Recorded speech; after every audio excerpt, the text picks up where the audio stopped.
L'orientation du monde selon nos ancêtres face à la théorie actuelle.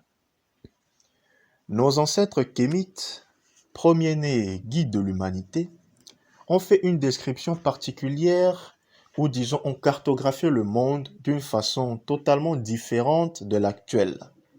Voilà même pourquoi nous avons dit l'orientation du monde selon nos ancêtres face à la théorie actuelle. En effet, lorsque nous observons la carte du monde actuelle, la carte la plus diffusée, qui est la réalisation de Mercator, nous pouvons voir qu'il y a l'Europe au-dessus et l'Afrique tout en dessous. Mais lorsque nous analysons de plus près les descriptions, nous voyons qu'il y a certaines anomalies qu'il faudrait mieux étudier afin de voir plus clair.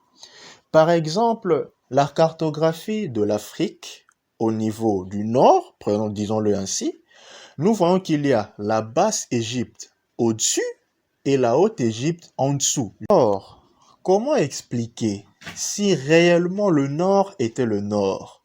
Comment donc expliquer le fait que la Basse-Égypte se retrouve au-dessus, pendant qu'on parle bien évidemment de Basse-Égypte, et que la Haute-Égypte se retrouve en dessous?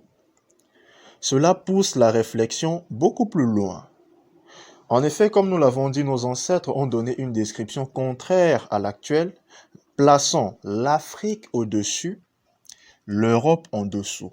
Ce qui veut tout simplement dire qu'il faut roter carrément la carte, inverser les positions, mettre l'Afrique au-dessus et l'Europe en dessous, ce qui modifie totalement les points cardinaux.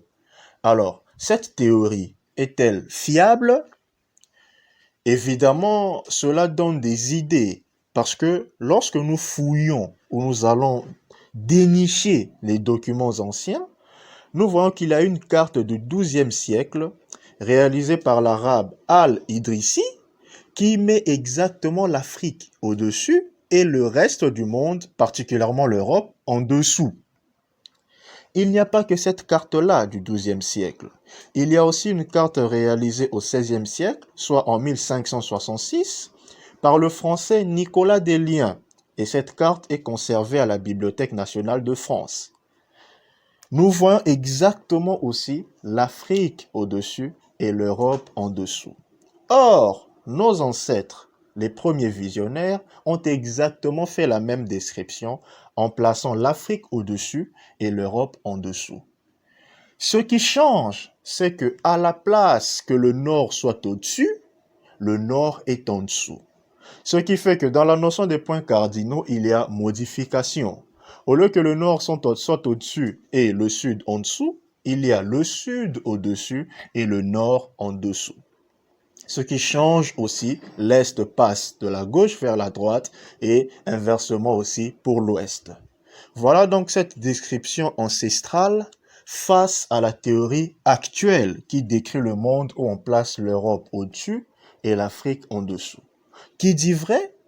Alors, ce sont les données beaucoup plus précises, des données scientifiques irréfutables qui vont nous confirmer l'hypothèse en question.